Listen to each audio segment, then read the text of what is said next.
Pernah nggak sih kalian berpikir kalau selama ini sistem pemilu kita ini kurang adil?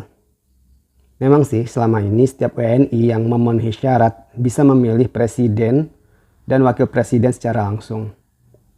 Dan tentu saja ini terasa adil karena setiap orang memiliki hak suara yang sama.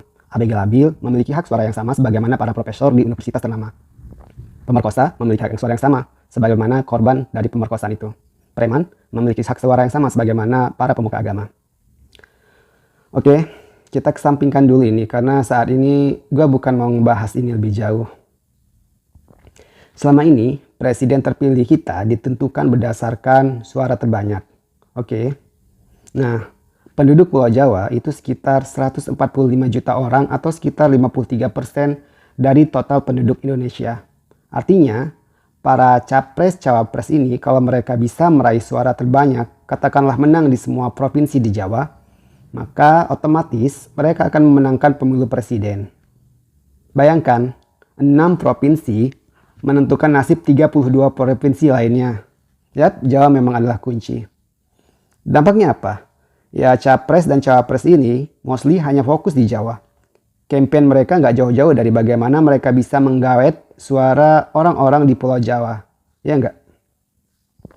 Contohnya, mereka fokus supaya bisa dianggap sebagai bagian dari suku tertentu atau kelompok keagamaan tertentu. Padahal, di 32 provinsi luar Jawa, belum tentu kelompok-kelompok suku ini atau keagamaan ini sepopuler atau seberpengaruh itu. Tapi lagi-lagi prinsipnya adalah cukup kuasai 6 provinsi maka kamu bisa berkuasa atas 32 provinsi lainnya.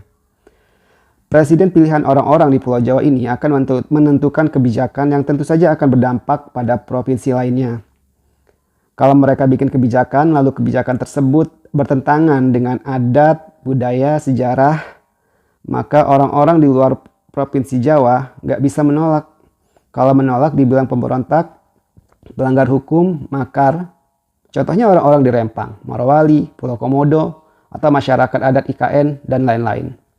Padahal belum tentu orang-orang ini memilih pemimpin yang bikin kebijakan yang menyusahkan mereka saat ini. Terus solusinya gimana? Yang pakai electoral college kayak di Amerika? Menurut gue sih bukan juga, karena electoral college itu tetap aja berdasarkan suara terbanyak. Kalau pakai sistem Amerika Serikat ini, electoral college terbanyak lagi-lagi di Pulau Jawa. Kalau sistemnya berdasarkan menang di tiap provinsi gimana? Masing-masing provinsi punya hak suara yang sama. Misal masing-masing provinsi diberi satu hak suara. Jadi misalkan kalau di provinsi Papua calon A mendapatkan suara mayoritas, maka satu suara provinsi Papua adalah milik calon A. Begitu juga kalau calon B mendapatkan suara mayoritas di provinsi Jabar, maka dia mendapatkan satu suara di provinsi Jabar. Nah, kalau gitu nggak adil dong. Menurut gue sih ini adil aja ya, karena dengan sistem ini, provinsi-provinsi dengan sumber daya alam yang sangat besar, tapi penduduknya sedikit, misalkan Papua Tengah dengan emas dan tembaganya, atau Kaltim dengan batu baranya, jadi punya nilai tawar pada saat pemilu presiden. Jadi, presiden dan wapres ini tentu mau nggak mau akan berkunjung atau sowan atau berkampanye secara serius ke provinsi di luar Jawa ini. Nggak cuma Jateng, Jabar, Jatim. Para capres akan sowan juga ke organisasi keagamaan di daerah. Berkunjung ke suku-suku di daerah, mendengarkan aspirasi orang-orang luar Jawa, atau mungkin menandatangani kontrak politik dengan orang-orang daerah.